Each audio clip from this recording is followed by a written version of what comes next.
Okay, I'll go back on mute then. Okay, yep. And you do have the screen share function at the bottom of your screen there as well.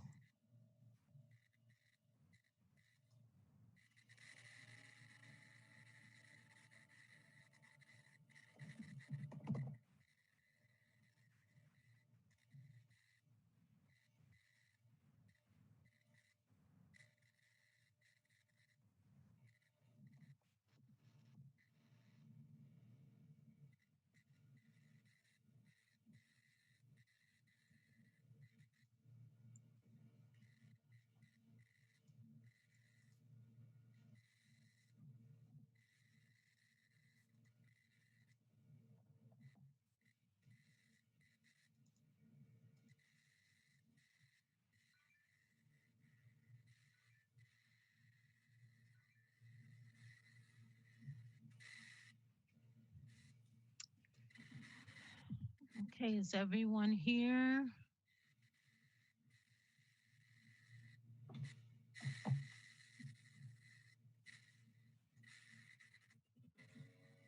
I think so. I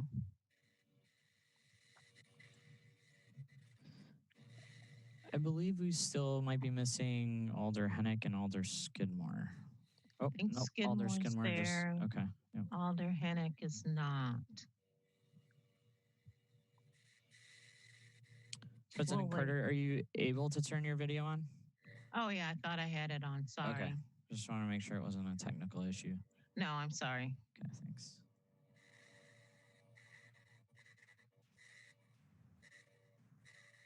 I think we're going to go ahead and start. Okay. It is now 4:32, and we will call to order the CCEC meeting on Tuesday, July 14th.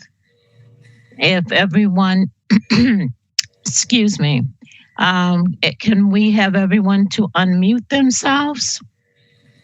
And I will ask staff to call the roll. And I will have Quasi call the roll, but I have staff to mute themselves. Carter.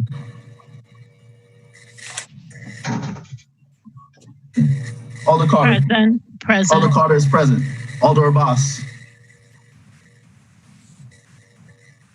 Present. Alder Abbas is present. Alder Harrington McKinney. I am present. Alder Harrington McKinney is present. Alder Skidmore. Here. Alder Skidmore is present. Alder Hennick. Alder Tierney. Here. Alder Tierney is present. Alder Kemble. Here. Alder Kemble is present. Alder Bedar. Here. Alder Bedar is present. We have quorum. Okay, thank you. So if we can have the technical facilitator read the meeting instructions.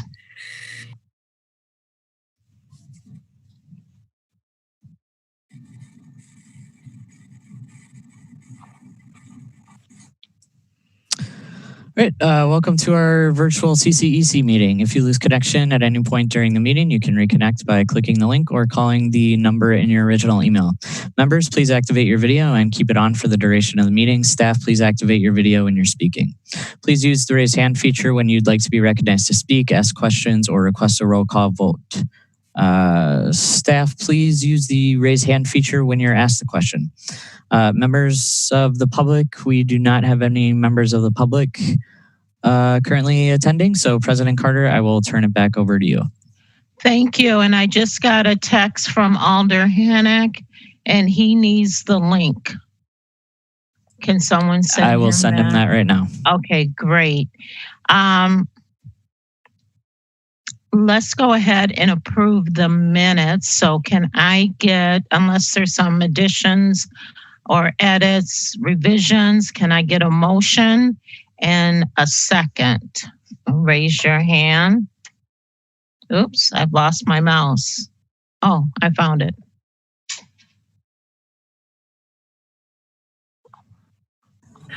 Motion to approve minutes.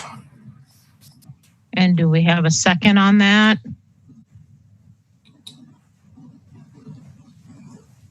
Alder Attorney? I'll second. Thank you. It's been moved and properly second. All in favor? If there's no hands raised, I will record this as a unanimous vote. And no hand is raised, so I'm recording this as a unanimous vote.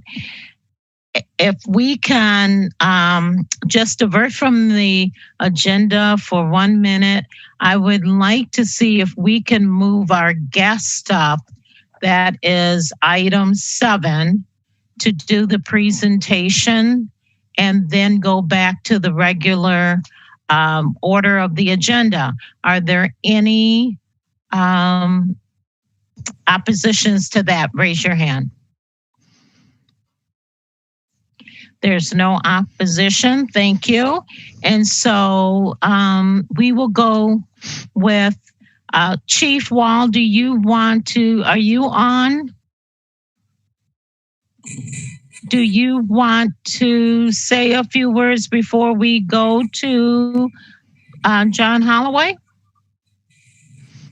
I'll just give a real quick overview.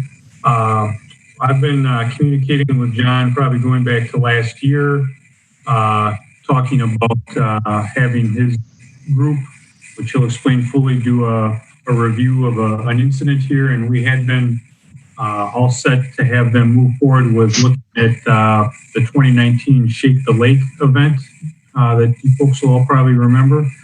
And then in June here, after we had a few nights of the unrest and riots, it seemed to me like that was a much more significant occurrence, and with a lot more moving parts and a lot more potential for identifying areas for improvement and a lot more benefit of having an outside set of eyes look at it. So I got a hold of John, and he was able to talk to the grant funders, and we were able to get that process changed, and we've been working on the mechanics of getting things moving since then. And he will be able to give you a much more detailed overview of his process and how the center works.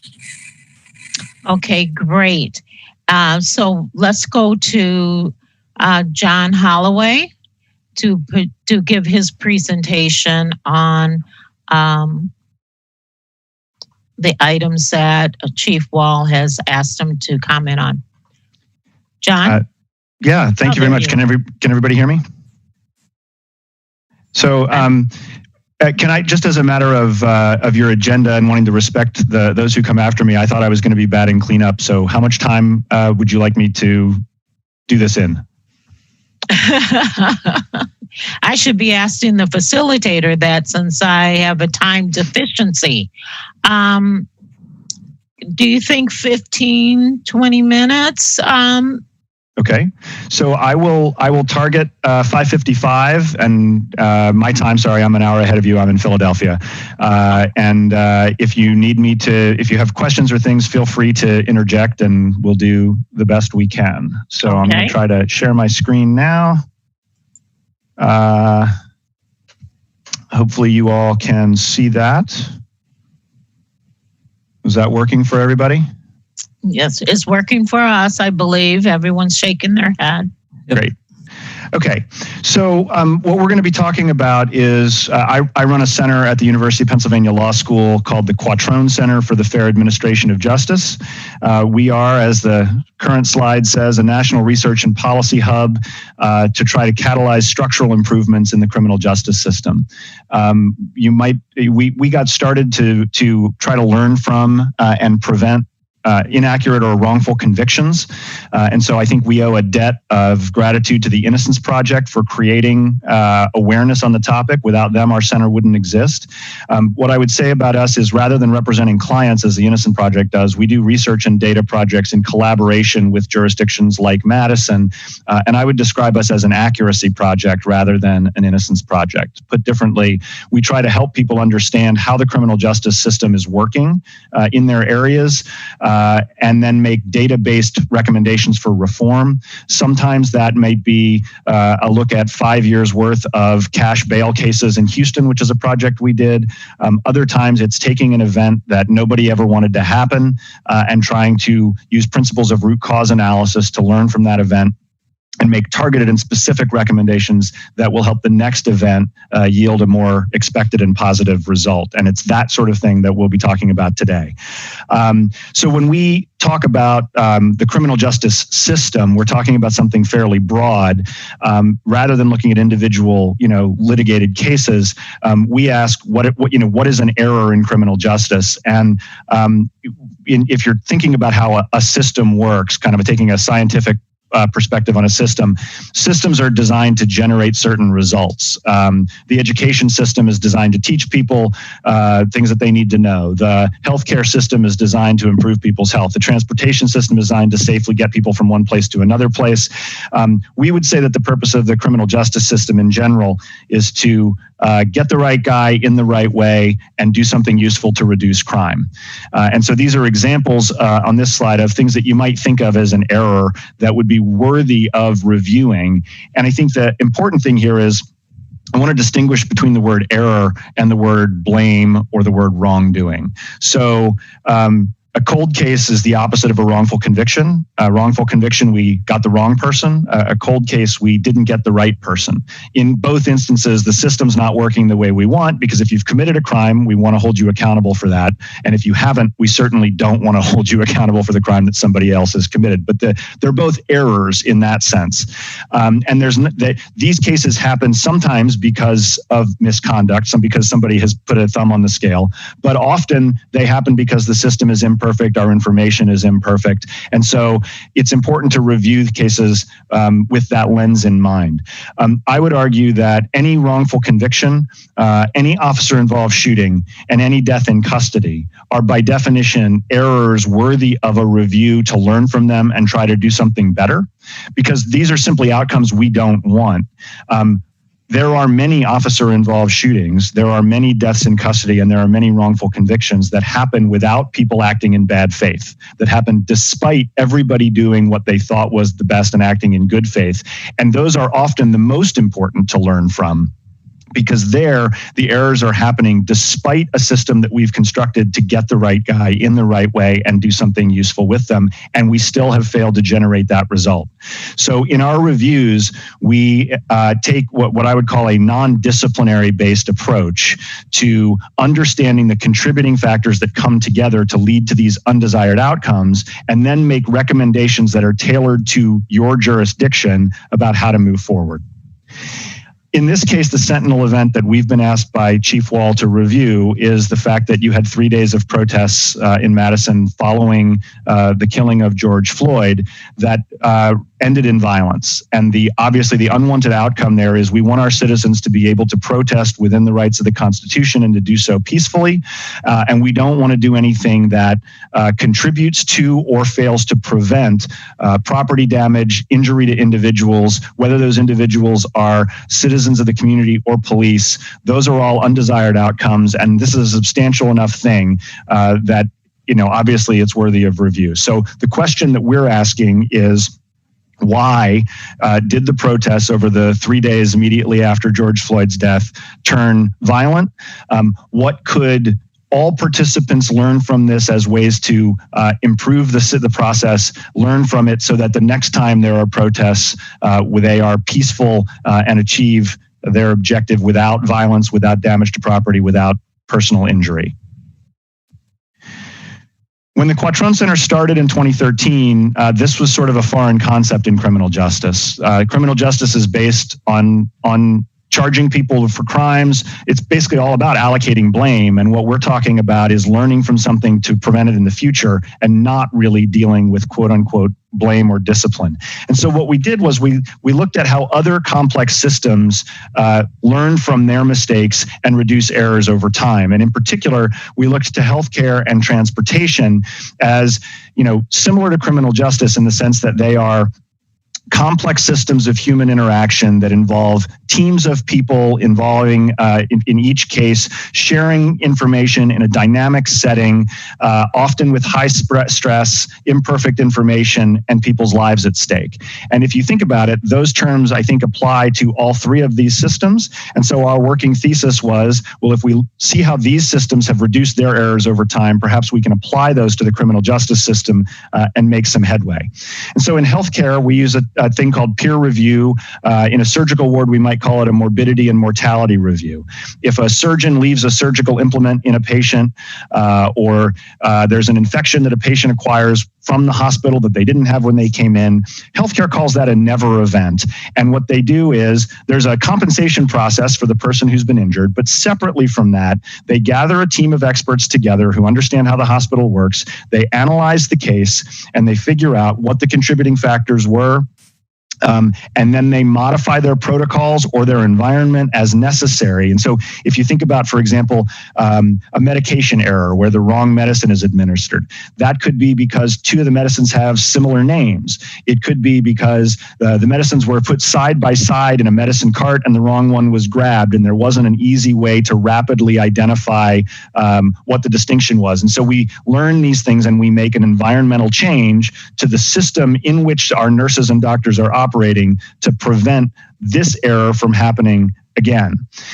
Transportation does something similar. The National Transportation Safety Board is a federal agency that responds to the scene of every major traffic accident across the country. They have groups called GO teams that basically have a bag in the corner of their room, and when the bell rings, they grab their bag and they go to the scene of that crime anywhere in the country. And it's an interdisciplinary group of meteorologists and experts on train engines and people who analyze sleep patterns and safety equipment and all those sorts of things. And they come onto the site, they gather all the data, and then they do a similar kind of process. What were people doing? What were they thinking? What were they aware of in the moment that caused them to make the decisions that ended up in this catastrophe and tragedy that nobody wanted to have happen? And so it's this sort of process that we're applying to the protests that happened in Madison, the Sentinel event review. And the idea is that we will gather as much information as we can on a documentary basis about how people prepared for these protests and how people conducted themselves through the protests. We're currently working with the chief on gathering those documents now. And we're hoping to augment that with various video sources that are available to the police and the public. And we'll bring all that together and then try to meet with as many people as we can who participated in this. And I mean, obviously we can't meet with everybody who participated in these protests, but we will try to identify a group of people who can give us different perspectives, particularly on those moments within the protests where violence occurred, and try to understand how things escalated and got to the point where these things could happen. We will be supported by a team of both attorneys skilled in doing investigations and policing experts from other jurisdictions who can provide us with insight into what I'll call colloquially best practices, but understood practices and techniques that are used in other jurisdictions that have been successful in managing provocative, highly charged crowd events in the past. And we will use that then to work with the police and others to develop a set of both, once you understand the contributing factors, then you design recommendations that would kind of put a stick in the spokes of those contributing factors and help us interrupt that process before it gets to the point where you have violence. And so I want to emphasize that the Sentinel event review process is in no way, because when I talk about a process that's not dealing with blame or discipline, I say that because we have existing processes to deal with that. And you're already, I'm sure, using those in Madison and elsewhere.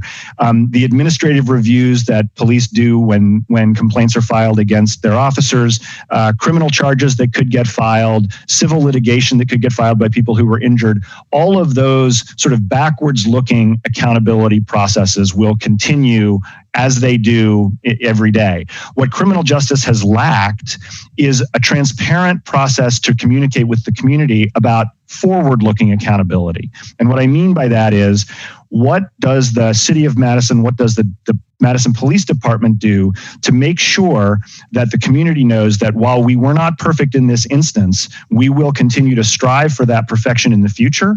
We are looking at this event to see what we can learn, and these are the commitments we're making to you about change we will implement so that what happened over those 3 days is not repeated. So the backwards looking accountability, criminal justice has got a lot of different avenues for addressing. This is an additive to that I think deals with restoring trust and legitimacy to the community by saying we take on the responsibility of continuous quality improvement. We take on the responsibility of learning from this and getting better, and not just tolerating this to happen so that in 5 years it happens again, but actually making change now that's thoughtful to prevent change. In full disclosure, quality change is like a big game of whack-a-mole. And the things that are happening here are happening despite already having checks and balances and learnings from past events. Hopefully, this gives us more things we can learn from. It doesn't guarantee that you won't have imperfect outcomes in the future, but it is an ongoing commitment and process to the people of Madison that has been shown to be useful in these other systems, and we believe it's useful here in criminal justice as well.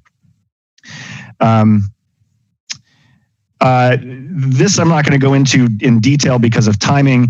There's a model in organizational dynamics called the Swiss cheese model. And the idea is, think of the whole 3 days of the protest as a block of Swiss cheese, every interaction with people as a slice of the Swiss cheese, and the holes in each slice as an opportunity for a bad result, right? For something that we don't want or intend to have happen. The idea here is, we've already got a system of command and control for the police. We've already got a plan of tactics for the thing. We've already got permits that we've issued so that we know the course that the protests are going to take. All of these are already designed to allow people to peaceably assemble and not have violence. In these interactions, normally one of those checks and balances would have prevented the cascade of events that led from these protests from being high-spirited to being violent and damaging property. In these events, what happens is everything lines up and you get a line all the way through your block of Swiss cheese. This is both intimidating because it means a lot of things went wrong, and inspiring because it means there's a lot of things we can learn. And it means that the existing checks and balances we had to prevent violence weren't sufficient, and we need to know why. So typically there's never just one thing. There's always multiple things that have gone bad and lots of recommendations. We recently did a review of the Austin, Texas Police DNA Lab. They had a myriad of quality violations. We're going to be issuing a report in the next month or so that has 58 contributing factors and 122 recommendations for reform. I don't know that those are the numbers we would have here. I just say this as a way of letting you know that it's never one thing. It's always a complex contribution of different factors, and it's our job to help tease that out and then lead people through the process of understanding how we can grow from it. These are a few of the contexts in which we've done this in the past, just so that you know that we're not total rookies at this.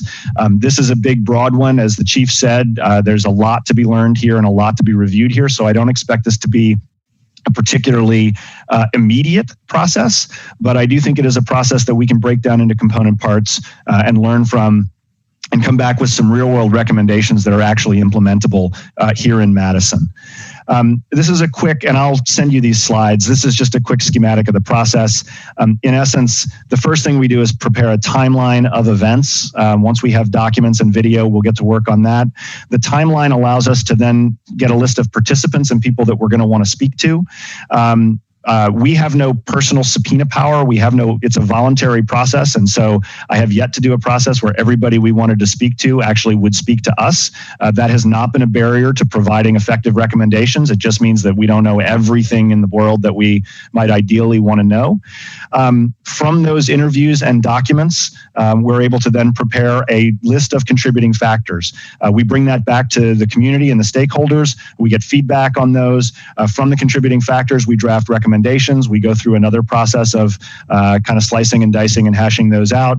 And then the obligation, I think, is to implement those, to publish those and create some accountability for the implementation. And ideally then to circle back and evaluate those, some period of time into the future to see whether we've created other unintended consequences through the ripple effect of the changes that we've made. That in a nutshell is the process of what we're going to try to do. And that concludes my report at 5:55, and I am available for questions or just general accolades on my punctuality. Do we have any questions? Just one moment. Alder Kimball and then Alder Badar. I'll start out with Alder Kimball. Thanks so much for joining us, John. I have a question about the scope of the investigation. How is it defined? Who defines it? And will that be a public process at all? So I've been working with the chief on the scope, I think at a high level, and I would encourage, the chief to correct anything or chime in at any point.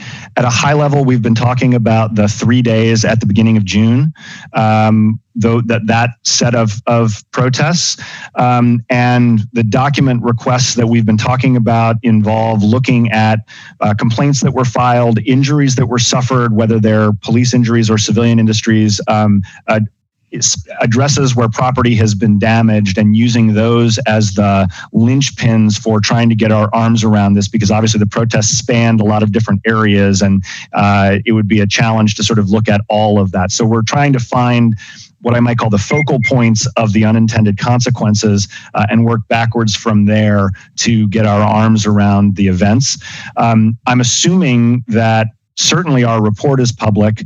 I don't know. I would defer to you as the alders or to the chief to give us direction on the publicity for the rest of that process. And will it involve? So you're limiting to 3 days, but will it involve sort of arrests and case outcomes of people who are arrested as a result of those 3 days? So arrest and case outcomes is probably outside of our purview. We might look at individuals who were charged with crimes to evaluate behaviors that might have contributed to things. Not that that's the only behaviors we would look at, but that's one category of behaviors. The outcome of a criminal case is something that would be handled by the criminal courts. We might look at whether police are acting in accordance with protocols in the conducting of those arrests, and we might look at whether we want to change those protocols, in the future, because we feel that some of that behavior may have contributed to increasing or escalating tension. But I don't think we would get involved in the merits of individual criminal cases. Okay, so I asked the question because most of the arrests took place after the 3 days. Many as a result of surveillance video, and they took place long after. So I'm just wondering if you'll be looking at those as well. I guess it's a conversation that we can have. It's not a conversation that I've specifically had with the chief, so I don't want to make any promises I can't keep. What I would say is I think we might look at the behavior without looking at whether the arrest is legally appropriate or not. We're not here to pass legal judgment on these events as much as we are to see what we can do to change the environment in which the protests occurred so that violence doesn't happen. Gotcha. Thank you. And then thank you, Alder Kimball. We will go to Alder Badar. Thank you, Chair. Thank you so much for your presentation. A couple questions that I had. One, I may have missed this, but what is kind of your expected timeline on this? And then I'll just give you my second question and you can answer both. My second question is, this is a different incident in the breadth of the incident and the number of, the involvement of the number of people and kind of the situation itself. And I know from the previous conversation with the MPD ad hoc committee when we were discussing and talking your center's role and ability, it really usually focuses on like an officer-involved shooting, like an incident that is kind of very narrower, I guess. You're absolutely right. Okay. Is this like the first time you would be? So my question is this the first time you would be doing an incident that is of this kind of nature? So this is somewhat comparable to the Austin Police DNA Lab in that what we were looking at there was 5 years of a variety of quality errors that both occurred and evolved over time. And so it wasn't just one little discrete event, but rather many discrete events that came together into one giant quality concern that was all of a sudden identified. So in that sense, one way to think about this is there is some unknown number of individual people actions. If you looked at this at the damage to each piece of property or each complaint that gets filed or each person that gets injured. Each of those is a discrete event. And so the way I'm thinking about it is this is a group of discrete events that combined into this crowd reaction and result. And so we're going to try and break it down into digestible chunks and make recommendations for each of those. So it's a little bit of both, in that I think there are aspects of this that are very familiar, but I'm not sure that we've ever put them together quite in this way or on this scale before. That leads me to not having a satisfactory answer to your timeline question.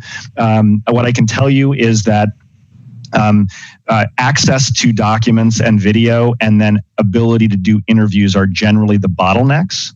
The chief is working diligently to provide us with the first part. Once we have a sense of what all that is, we can begin to get a sense of the schedule, but I don't even know what documents are available to us right now. And so it's very difficult for me to give you any sort of credible response on the timeline as much as I would like to do better. Thank you. Thank you, Alder Badar. Next is Alder Rummel. Hi, John. Thanks for sticking with us. I know it's taken us a few years to have this second meeting, and I just want to remind alders who may not have been or just sort of newer that part of the President's work group on police and community relations, this is one of our recommendations to implement a root cause analysis, and that was part of the direction to the ad hoc committee, which they took up. Chair Finley, I think, was the person with the connections to the Quattrone Center, and John came in person and gave us that presentation, basically a longer version that you saw. And I just want to say I'm really excited. I think this is an important step forward to get to how to dissect these incidences and improve them. So I'm really just glad we're finally getting going. And unfortunately, this incident does seem to help be capture a moment in time, and maybe that makes it really even more important. So again, thanks for showing up, and I look forward to your work and what we learn. Thank you. Thank you, Alder Rummel. Next person is Alder McKinney.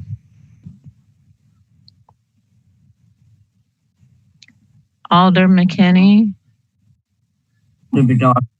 Oh, I need to unmute myself, right? We can hear you now. Uh-oh. Alder McKinney, can you? Alder McKinney, we can't hear you. Okay. There you go. Am I now unmuted? Yes. Okay, excellent. Okay, thank you. I want to follow up on Alder Badar's question about timeline. First of all, this is really exciting. Thank you very much, and I join. Uh-oh. Yeah, it looks like she's losing connection here. Okay, hold on. I just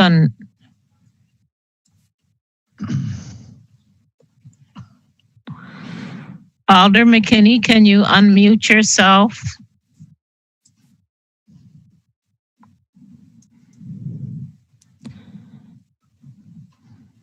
My Wi-Fi is really acting up, and I might get cut off again. Alder McKinney, can you start over? Never mind.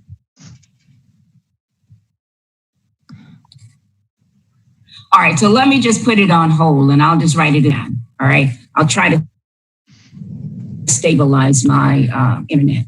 Alder McKinney, I'm also going to stop your video. Oh, if you want to hop off and then hop back on, we can try that. Otherwise, I'm going to stop your video because sometimes that helps the connection. Okay. All right, I'm going to mute myself. Oh my goodness. Does anyone else have any questions for John as we wait for Alder McKinney to resurface? Okay. John, I have a question for you since no one else does. With your experience of really doing that deep dive into root causes, have you ever been to a location that it's been years since there was an incident prior? So in other words, have you ever been to a city where there's been 10, 15, maybe 20 years between incidences? And how do you connect those two, if you have to?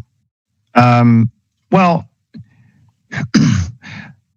so we've done the very first event review we did was actually in 2015 of a case where the instance that we were reviewing happened in 2001. So I'm not sure if that exactly answers your question, in that we weren't really connecting one event to a much older event. But what we were doing was looking at a much older event, and part of the test was, do we still think we can learn from this even though it happened 15 years ago? And the answer to that was, unfortunately, the wheels of justice reform turned pretty slowly. And there was a lot we could learn and a lot of recommendations we could make that hadn't been implemented, even though it was a 15-year-old event. So I don't know that we have necessarily compared event A to event B to see what we didn't learn from the prior event, or what we knew then that we didn't implement. If there is such an event, and I apologize for not being a better student of Madison history, but if there is a prior event that is comparable, we would certainly be open to learning more about it. But in general, what I have found is you want to, partly because of the forward-looking accountability of this, what we really are going to try to do is craft reforms that are responsive to the specific errors and contributing factors that we find in this event, and learn from them. And in part, that's because we want this to be something that, a process that can stand on its own 2 feet and be a continuous process going forward, right? so that people grow comfortable with having this be part of what we do when we have an unintended outcome. And part of what gives that credibility is narrowing it to the event that happened, so that it doesn't become sort of everybody's axe to grind about the criminal justice system, but rather a specific data-driven inquiry into what happened here that we're going to learn from and get better. Does that answer your question? That answers my question. My follow-up is, after you provide your report, have you ever circled back to that? Oh, I see. City? I see, yes. The answer is we've kind of kept in touch, but we haven't actually gone back and done something rigorous. I think I mean like a follow-up versus... Nothing that's been published, no. Okay, thank you. Alder McKinney, can you unmute yourself? We're running out of time. I like to get you in there. If you can unmute yourself, but not turn on your video.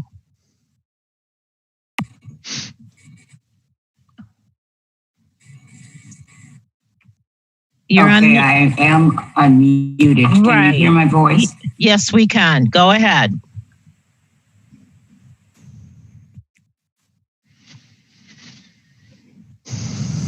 Oh, gee.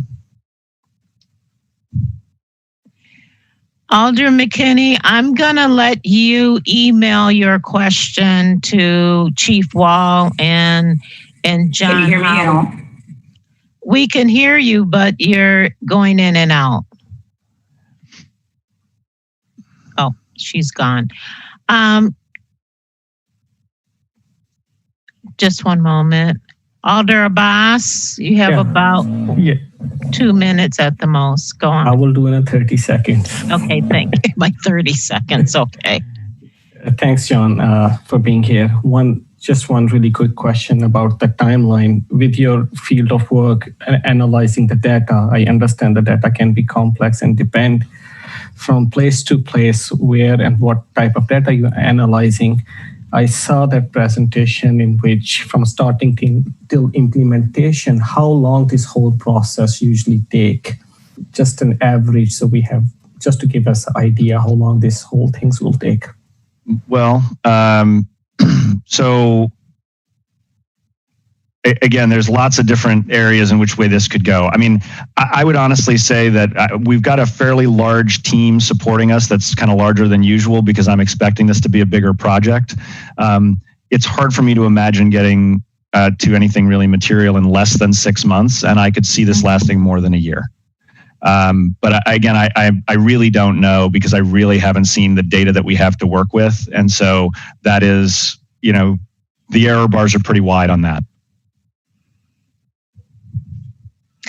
Thank you, Alder Abbas, and thank you, John Holloway. I'm going to have to cut you off at 5:11, but I really appreciate your presentation and really answering our questions, doing the deep dive into some of the things that we were asking you, and we look forward to your report.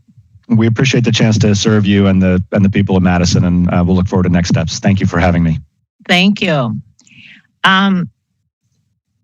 Let's ask the facilitator, do we have any public comment before I ask that there was none? Has anyone chimed in? No. No. Okay. No. That's fine. Can we get some disclosures and recusals? I didn't do that at the beginning because I wanted to get John on board real quick. Anyone has any disclosures or recusals? I see no hands up. I'm going to move to item number 5, by title only, defining the Common Council's policymaking and oversight responsibilities during an official declared emergency. I believe, oh, thank you. I was just going to say, I believe this is Alder Kimball. Go ahead, Alder Kimball. I move to refer this to the August CCEC meeting. And if I get a second, we can explain why.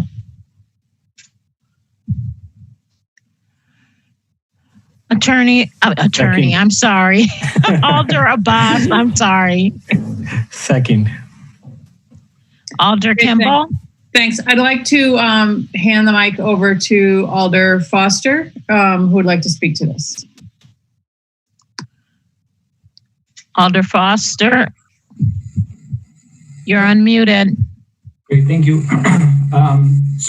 There's a legislative item that obviously was introduced by title only, and there's no content to it right now. I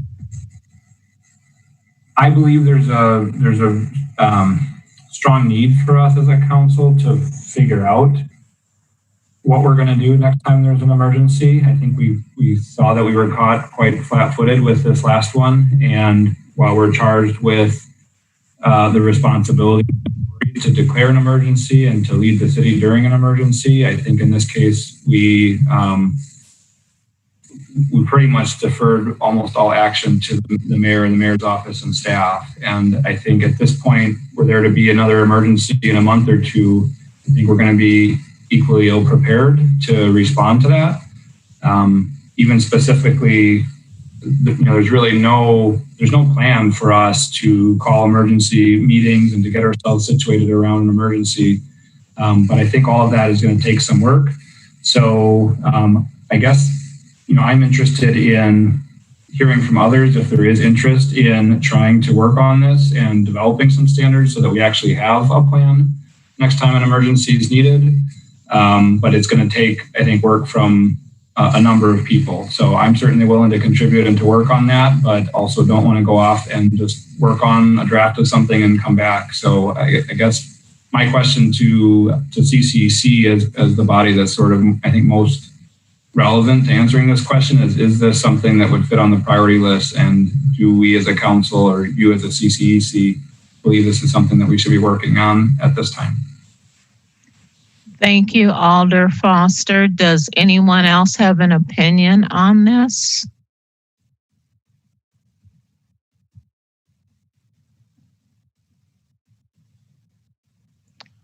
Alder Abbas. Thank you very much. I agree with Alder Foster. I think so. As CCEC, we should, with changing dynamics, health and global climate change might be future emergency with the changing environment. I think so it's important for us to revisit and review our policy and how could we effective to really serve and address community needs on really grassroots level. So I'm willing to work with Alder Foster and with other colleagues if there's a desire. I think so we should definitely check into that, and this is the right direction to move forward. Thanks. Okay, and thank you. Considering, and Alder Foster, I'll come back to you in 2 seconds. So considering that there might be another spike in the fall, we don't know, but there might be. Alder Foster, do you feel that the CCE committee can work on this together at one of our special meetings, or would you like to work with Alder Abbas and whoever contacts you? And you're unmuted. Oh, okay. Sorry. Yeah, I mean, I think ultimately, I think CCC is the right place to direction and to ultimately take action on it. I think there could be benefit of working on something a little bit more concrete to react to. I think it's always hard for a body to just start a conversation on something. So I'd certainly think to work with Alder Abbas and anybody else that would be willing to put some energy into it. I think we could work at least having a better framework to start that conversation, and then looking to the CCC to really provide some guidance on it. Okay, so anyone who wants, thank you, Alder Foster. Anyone who wants to work with Alder Foster and Alder Abbas on that, please contact them. Let's go on to item 6. Alder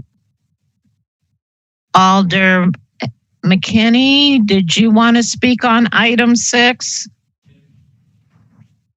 Alder Carter, I think we need to vote. There is a motion on the floor. Oh, I'm sorry. You're to our August meeting. You are correct.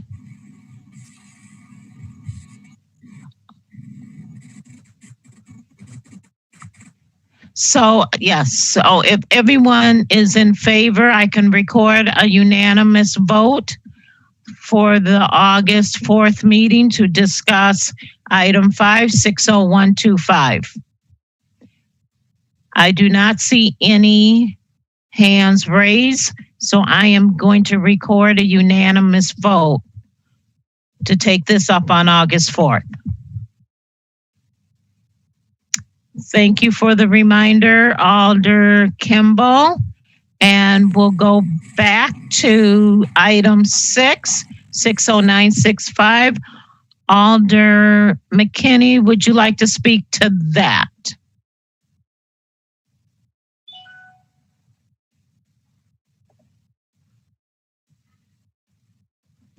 You are unmuted, Alder.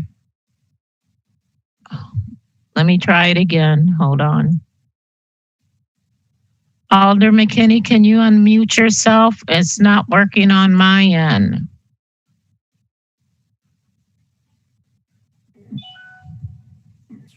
I will try. There, okay, there you go. Am I coming through? You are coming through.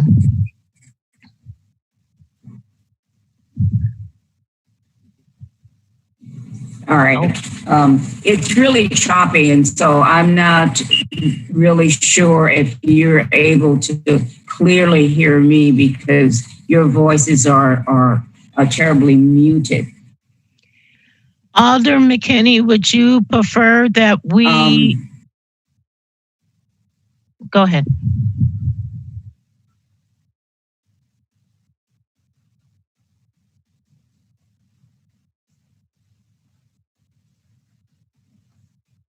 Alder McKinney, would you prefer that we refer this to the July 21st? The CCEC Let's meeting? go ahead and refer it. Oh. Yeah, I think she asked for it. So can you, I'm going to start speaking. and I don't know if you can hear me or not.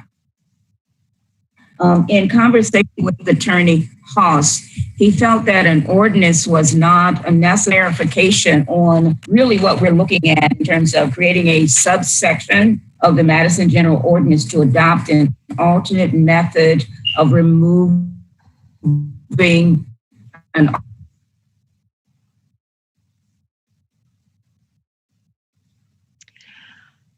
Alder McKinney, I'm going to see if we can get a motion to refer this to the July 21st CCEC and a second.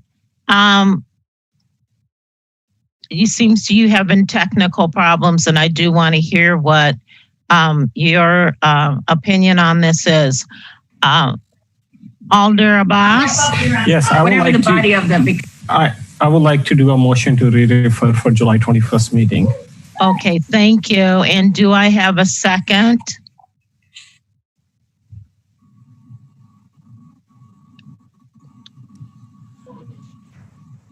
Alder Turney? I'll second that. Thank you. Thank you very much, Alder Turney. I have a motion. It's been properly seconded. If there are no objections, I will record this as a unanimous vote. Alder, there are no objections, so we'll do that. Alder McKinney, I'm sorry about your technical difficulties, but we will take this up on July 21st.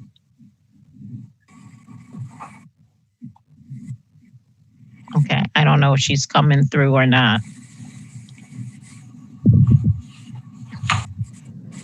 I'm going to see if she can call and see if that would work better. Okay.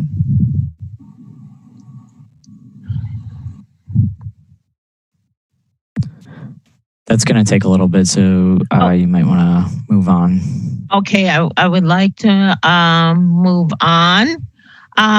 So we do have some future agenda items that I wanted to know of these items. There's 5 of them. Do you want to let me know which ones you would like at our next meeting? If not, then I will just go ahead and select one to discuss. The other thing is, since we're meeting on the 21st, which is next week, do you still, I have a conflict on July 30th, but do you still want to meet on July 30th? Anyone have an opinion on that? Since no one has an opinion, I would like to cancel the July 30th meeting.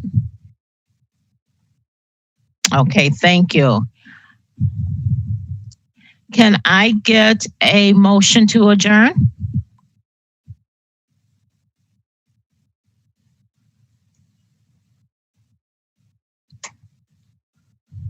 Just one moment. Alder Abbas and then Alder Hennick. Motion to adjourn. Second. It's been moved and properly second. All in favor? If no hands are raised, I will record that as a unanimous vote, and we'll see you at 6:30. Oh, Alder Badar, was your hand raised? Okay, we'll record it as a unanimous vote, and we'll see you in an hour. Thank you.